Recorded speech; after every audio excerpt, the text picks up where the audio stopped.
Hello and welcome to College Football Live on this Monday. Rutledge, McElroy, Galloway here with you. And Greg, most impressive performance from the weekend. How can it not be Notre Dame? They go into a hostile environment and not only pass the test, but pass the test with flying colors. They did it on the ground, they did it through the air, and they did it on defense. It was a complete performance from the Irish, and they are now going to be mentioned alongside the elites. I love that pick, but got to go with the Florida Gators beating LSU. At the time, LSU's ranked 5th in the country, and Dan Mullen's made a big difference with this Florida offense. Todd Grantham deserves a ton of credit for the Florida defense. Joey, what you got? The easiest choice here is the Texas performance, and I appreciate you guys leaving that one for me, Greg. I think Notre Dame would even say that Texas' performance was the best one simply because it eliminates Oklahoma, clearing the path for Notre Dame to get an easier road to the playoff. College Football Live starts now.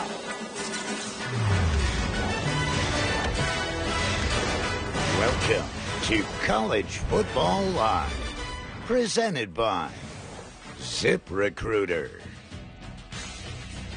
Let's take a look at this week's college football rankings brought to you by Capital One. As you can see, the top 4 remains the same, but Notre Dame bumps into the top 5 at number 5. And then Texas in the top 10 for the first time since 2010. So lots to be impressed by when we look back at this week, one week that we probably will be pointing to later on in this season. But let's talk some winners and losers from the weekend. Winner, brand names. Greg, are Texas and Notre Dame back? They are. I've always been very cautious about jumping on board the bandwagon, especially when it comes to Notre Dame. But if you look at the way the Irish have played, ever since Ian Book has been thrust into the starting lineup, you welcome back Dexter Williams and what he brings to that running game, and you look at the personnel that they have on defense, all beat up in the trenches up front, down to only 2 defensive linemen, and yet they are unfazed by what was a very difficult situation. Notre Dame is for real, guys, and at one point, there was a legitimate gap between the top 4 teams and the rest of college football. After Saturday's performance, I really am. I'm willing to now put Notre Dame alongside that of Alabama, which is a gap between them and everybody else, Georgia, Clemson, and Ohio State. Notre Dame is right in that mix. It's interesting that Notre Dame was the school that you were having trouble jumping on board with.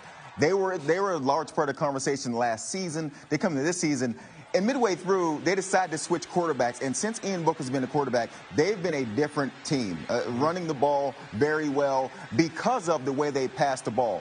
Now, Texas is a little tougher for me. That opening game against Maryland, 2 years in a row, they lose the opening game to Maryland, and then they sort of turn things around, start playing better. Now, they've knocked off TCU, surprise. They knocked off Oklahoma, even a bigger surprise. In a couple weeks, they're going to have WVU. If they get past WVU, we're going to have a much different conversation about this Texas team. And I know Texas is sitting there thinking, why in the world did we have to lose to Maryland? Or we would be talking about them. Greg, you mentioned Ohio State and Clemson and Alabama. Texas would be right there on that doorstep if not for a terrible loss to Maryland early in the season. Oh, no denying that. But if you look at the way they've improved since that loss to Maryland, they've gotten better and better and better. Yeah, the game against Tulsa was ugly, but every other performance has been pretty solid. Kansas State, a little up and down, but, man, as an underdog, they saved their best for this past weekend. You see that defense to play as well as they did, to force a turnover, to be relentless in the first 52 minutes of that game. We don't need to talk about the final 8. We'll get to that at another point. But if you look at the wide receivers that they have, Sam Ehlinger's really blossoming into an accomplished passer and runner. Texas has the trifecta right now. They're good in the secondary, they can rush the passer, and they have a potent, capable offense. So they are, in my eyes right now, Joey, they're the team to beat in the Big 12. They really are. Felt like just a matter of time before Tom Herman would get that Texas squad going. And, guys, as we continue with winners and losers from the weekend, we go to loser, which is specifically about defense and specifically about Oklahoma giving up 48 points to Texas. Joey, are you surprised as we hear that Mike Stoops has been fired as a defensive coordinator? Are you surprised with the timing of this? I'm always surprised when coaches get fired. I guess if you're looking at the Oklahoma situation, they have a bye this week. Their defense was trending in the wrong direction with the amount of yards they gave up to Baylor, and then they give up a ton of points and yards to Texas. And so it always throws me off, and I hate to see it happen when coaches are fired mid-season. But if you're going to do it, the bye week is the best time to do it. It is, and what bothers me most, if I'm a player on that Oklahoma defense, I have to have a certain level of accountability too. Because if you look and watch Oklahoma over the last 6 weeks, the schemes have been there. Yeah, there have been a few mistakes. There's been a busted assignment here and there. But the main reason why this defense has struggled is because they can't tackle. If you watch them against Iowa State, like right here, they miss 6 or 7 tackles before the guy walks into the end zone. Every single year when you put on the tape of Oklahoma, they're getting run over by offensive players, and they're not wrapping up in the secondary. That's not Mike Stoops' fault. So, yeah, if you're going to make a change, it has to be today. But these players need to tackle better and be more sound in their fundamentals, or the defense isn't going to get better. Okay, another winner for you guys, and it's chalk. The top 4 teams, all with lopsided victories: Alabama, Georgia, Ohio State, and Clemson. So, Greg, are we just headed for an inevitable playoff? I know it's only October, but still. No. Guys, college football is the most unpredictably ridiculous regular season that we possibly have. We're talking about a Clemson team that was #1 in the country after losing to a 4-8 Clemson team, or to a 4-8 Syracuse team. The year before, they lost to Pitt, who was not good at the time, by the way.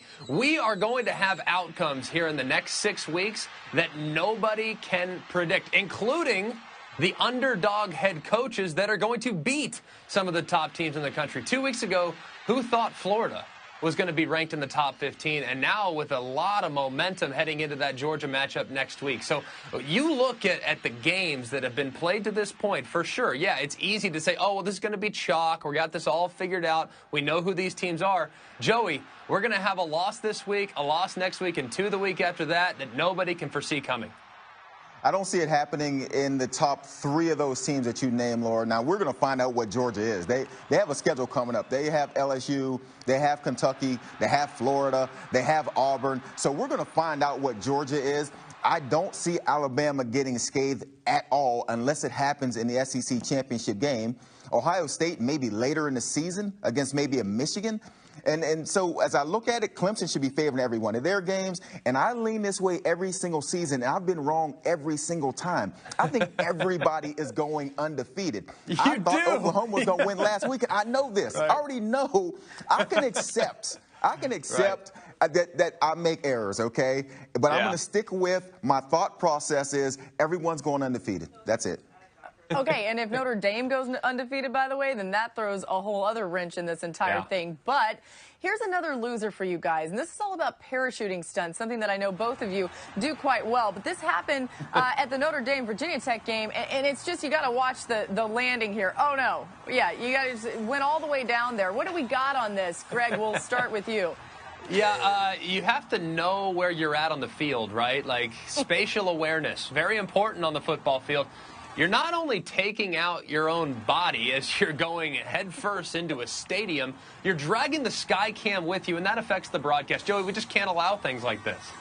I agree with you, but it always makes me think about when people are sitting in the stands and actually coaching from the stands, like, hey, you should have gone for it. You should have thrown a pass. Yeah. Here's Greg. This guy's jumping from somewhere we can't see. I will bet you the football stadium looks like a dot of light down there. And Greg's like, know where you are. Hey, look, you couldn't get me to do it, so I'm not going to coach that guy. I'm just impressed that he found the stadium itself and he landed safely. That's it. Yeah, that's a win. Yeah, real quick, I guess Joey didn't get the memo that next week on College Football Live, we're actually doing the show while parachuting into stadiums. So, Joey, you're going to have to step it up for that. I'm out. Both of you are out. That's not good. I knew both of you would be out. Okay, plenty more to come on College Football Live. And when we come back, we